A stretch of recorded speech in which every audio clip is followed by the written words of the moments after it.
자, 안녕하세요.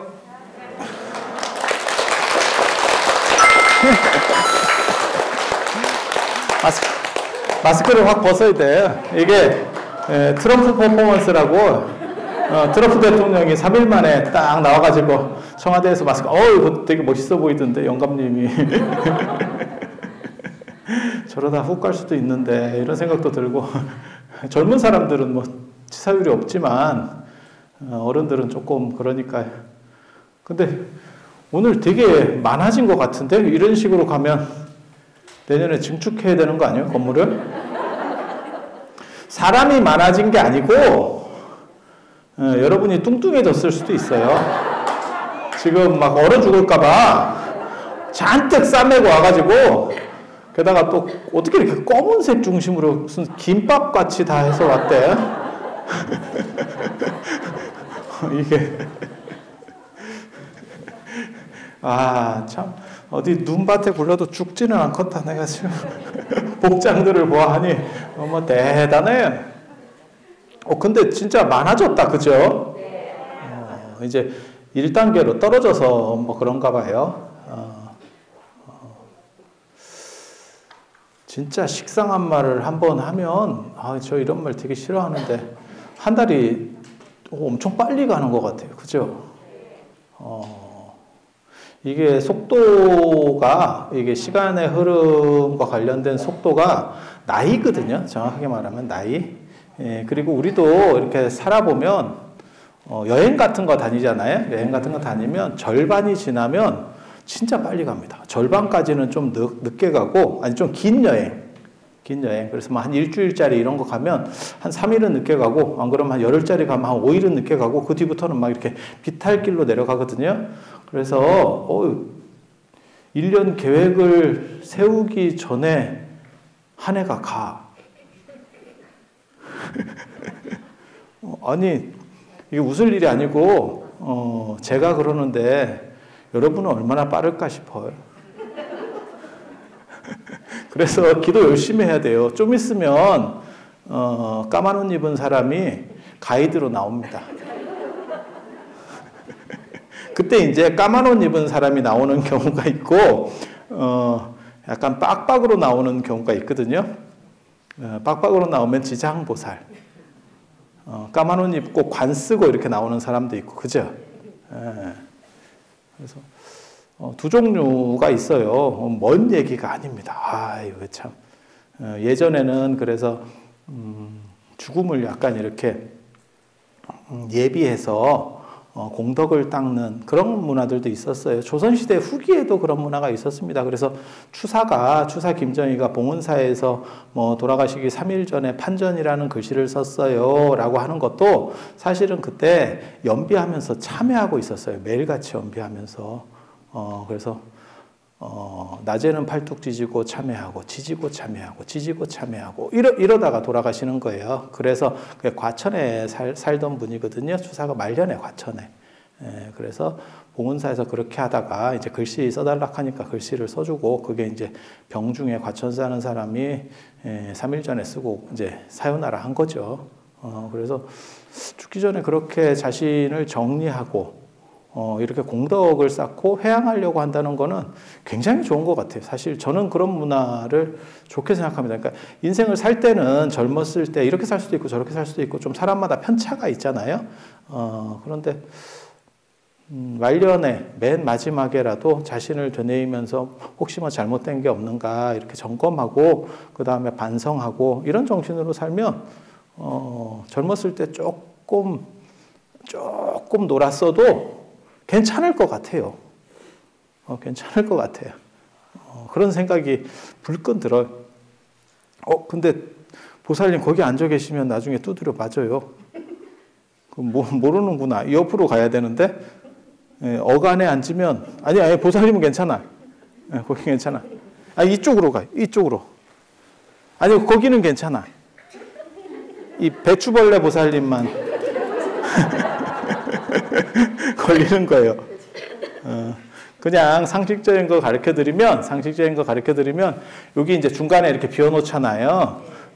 중간에 비워 놓는 거를 신도라고도 하고 신이 다니는 길 이렇게 해서 어도라고도 하고, 그거는 메인, 최고로 중앙 이런 뜻이에요. 그래서 중간을 피하는 문화가 우리나라에 있어요. 그래서 종묘 제사 때도 임금도 가운데 길로 못 다녀요. 그래서 이거를 어간이라고 보통은 얘기해요. 간하고 칸하고 혹시 구분할 줄 아세요? 간이라고 할 때는 한 칸, 두 칸 이렇게 해서 칸이라고 쓸 때는 공간을 얘기하는 거고, 간이라고 얘기할 때는 그냥 2차원적인 길이를 얘기하는 거예요. 그래서 어간에 있으면 신들이 다니면서 발로 찬대. 아니 그냥 농담 같은 얘기인데 그런 얘기가 있어요. 그래서 박복해져요. 박복해져. 마일리지가 급격하게 감퇴됩니다. 그래서 그러면 왜 저는 가운데에 서 있느냐? 이런 경우는 대리할 때. 제가 개인 자격으로 서 있는 게 아니고 부처님을 대리할 때.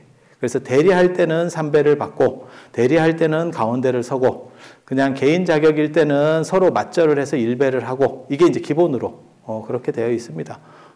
여러분들 이런 거는 그냥 꼭 불교가 아니더라도 우리 전통 문화의 그냥 약간 상식적인 거예요. 근데 요즘은 이런 거를 잘 안 가르쳐줘서 잘 모릅니다. 근데 저는 어렸을 때 사실 제가 늘상 여러분들을 뵈면 제가 더 나이가 많은 것 같다 이런 생각들을 하거든요. 저 어렸을 때 이런 거 배웠어요. 저 어렸을 때 이런 거 배웠었어. 근데 여러분들은 이런 거 잘 안 배우셨죠? 여자라 그런가? 여자는 안 가르쳐 주나? 그죠? 젊은 척 하지 마!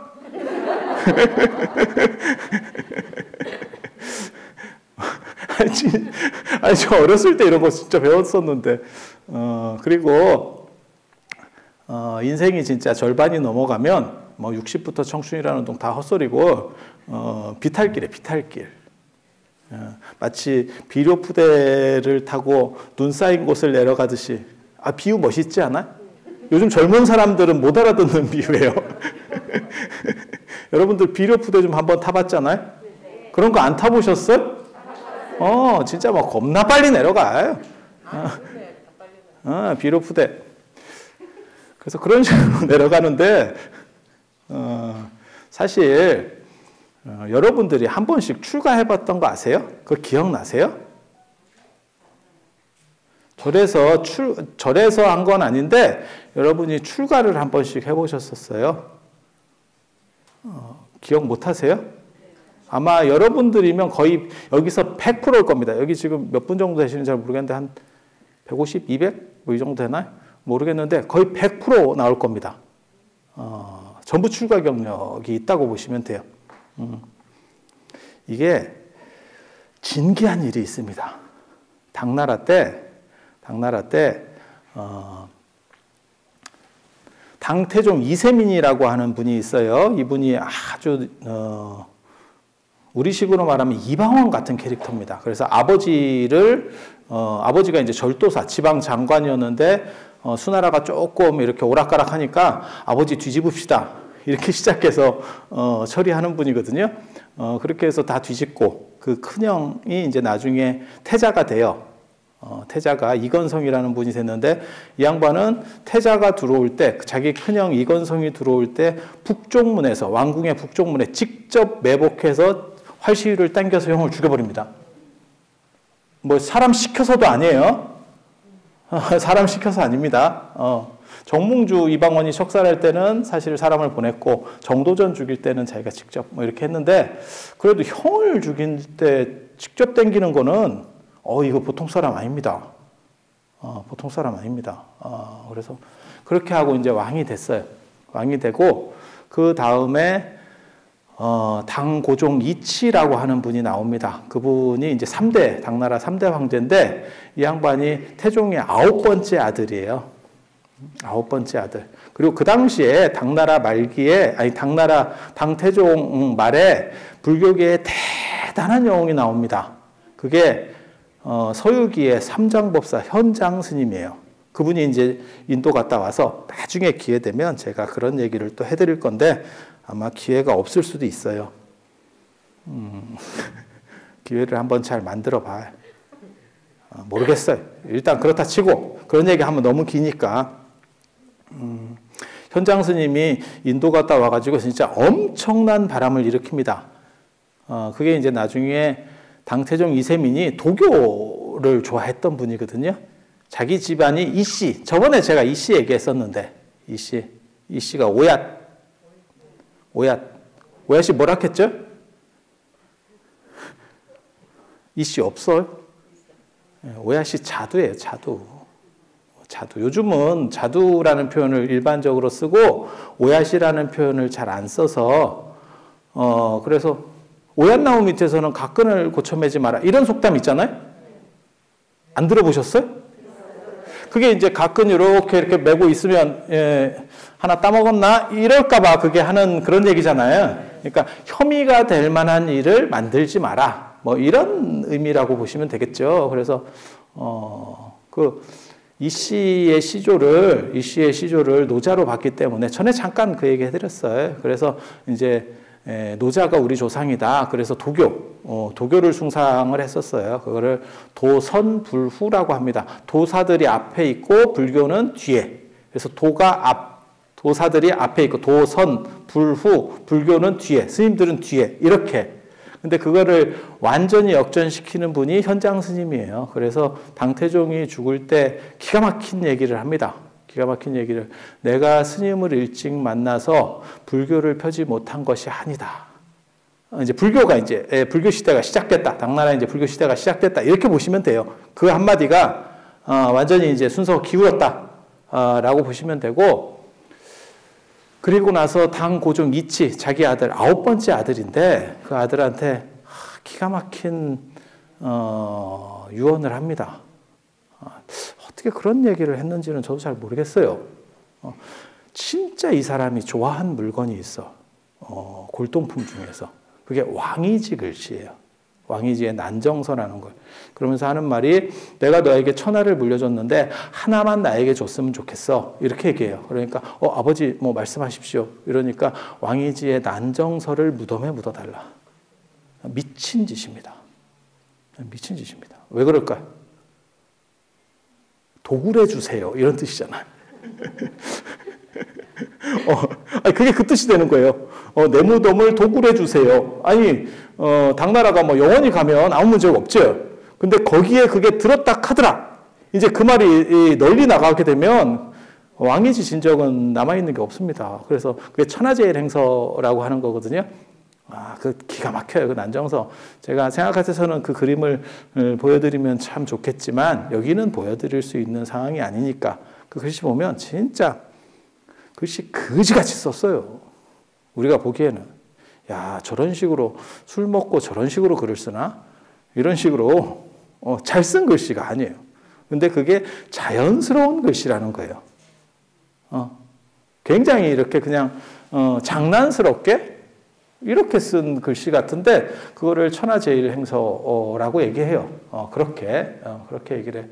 그래서 그거를 이제 묻어드리고 결국 당고종 이치는 굉장히 착한 사람입니다. 근데 그렇게 일부러 좀 고르는 것 같아.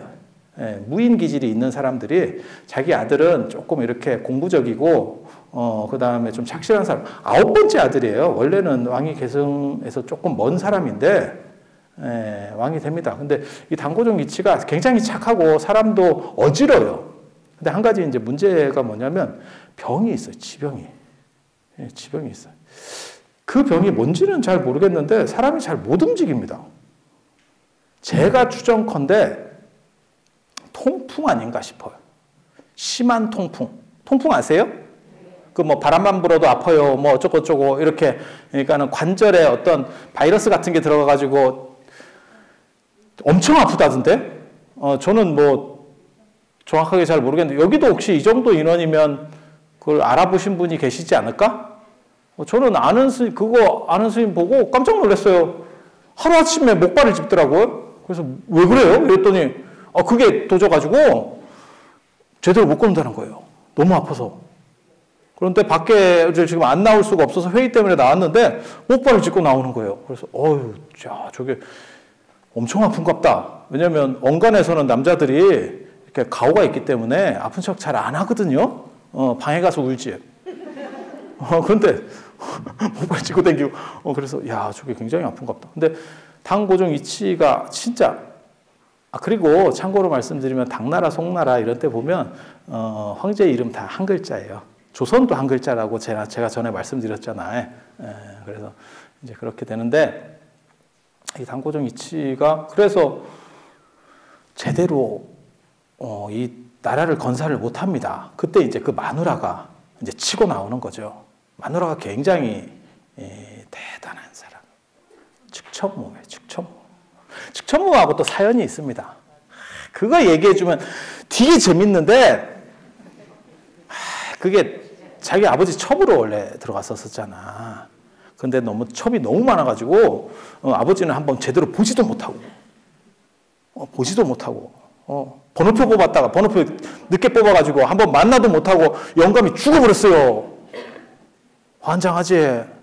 그렇게 해서 황제의 첩은 원래 황제가 이렇게 돌아가시면 민가로 내려보내지 절대 않습니다. 그래서 절에다가 전체를 수용을 해서 돌아가실 때까지 양육하고 그 다음에 황실에는 왜 못 살게 할까? 그냥 황실에 살게 하면 되잖아? 왜 절에다가 전부 비구니 스님을 만들어 버릴까? 그냥 황실에 살게 하면 되잖아. 내첩 받아야지, 내첩. 방 빼야 될 거 아니오. 방을 다 차고 있으면 내첩은 어떻게 들어오냐고. 그러니까 아버지 첩은 방을 빼줘야지. 이해가 돼? 계약 만료됐으면 방 빼! 싹 이렇게 해서 절에다가 완전히 특수산 사찰을 만들어요. 그런 걸 보통 이제 정업사라고 하거든요. 깨끗한 업을 닦는다. 그래서 선왕의 명복을 빌면 이제 죽을 때까지. 그래가지고 당고종 이치가 이제 제 지내러 갔다가 눈이 맞아서 그게 참 희한하지. 보통 밀면 그게 안 되는데 이렇게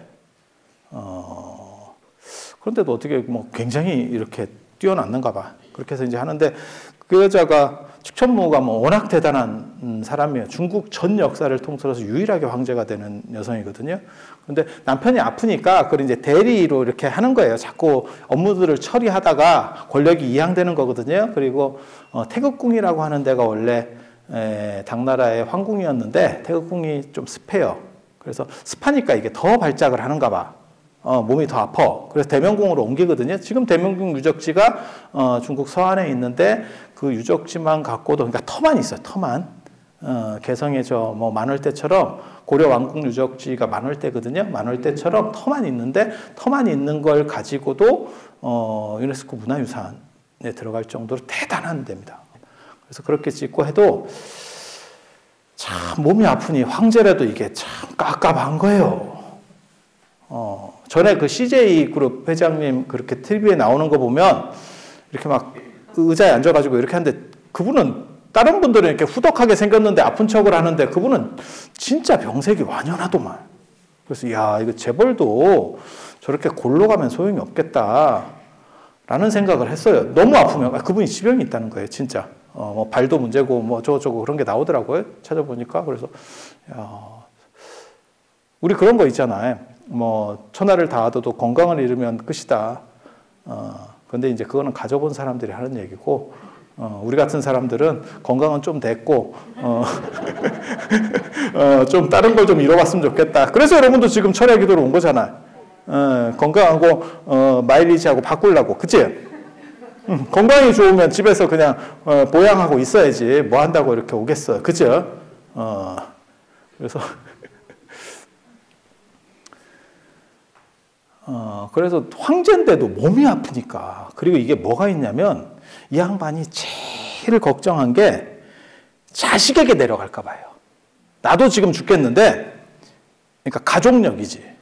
이제 내려가면 뭔 뜻인지 아시겠죠? 그게 너무너무 걱정인 거야. 그래서 이걸 어떻게 할까? 그 당시 최고 스님이 현장 스님입니다. 그래서 애가 또 아들이 생기나 이게 아들인가 딸인가 어쩌고 저쩌고 할 때 보면 그 자은전 얘기에 보면 임신을 했는데 아들입니까 딸입니까 이런 것도 물어봐요. 근데 그때 현장 스님이 그때 주작이 나옵니다. 주작이. 주작 아세요? 여러분 주작 아세요? 좌청룡 우백호 남주작 북현무 할 때 그 주작? 주작이 당나라 황궁에 나와요. 주작이 어떻게 생겼는지 아세요? 공작같이 막 이렇게 생기고 그런 거 아닙니다. 아닙니다. 꼬리 길고 이런 거 아닙니다. 주먹만한 빨간 참새예요. 그게 주작이에요. 빨간 참새라는 뜻이에요. 주작이. 요즘은 이제 주작이라는 표현을 조작한다 이런 걸 주작이라고 애들이 자꾸 쓰는데 그 이제 인터넷에 금지어 걸려가지고 쓰는 거고 실제로는 그냥 참새인데 참새 몸에 참새 깝닥에 뭐 뺑기를 빨간 뺑기를 칠했다 이러면 주작이에요. 그게 그런 게 주작이야. 그렇게 해서 주작이 딱 나타난 걸 현장 스님이 보고 저게 아들이다 딱 이렇게 예언을 하거든.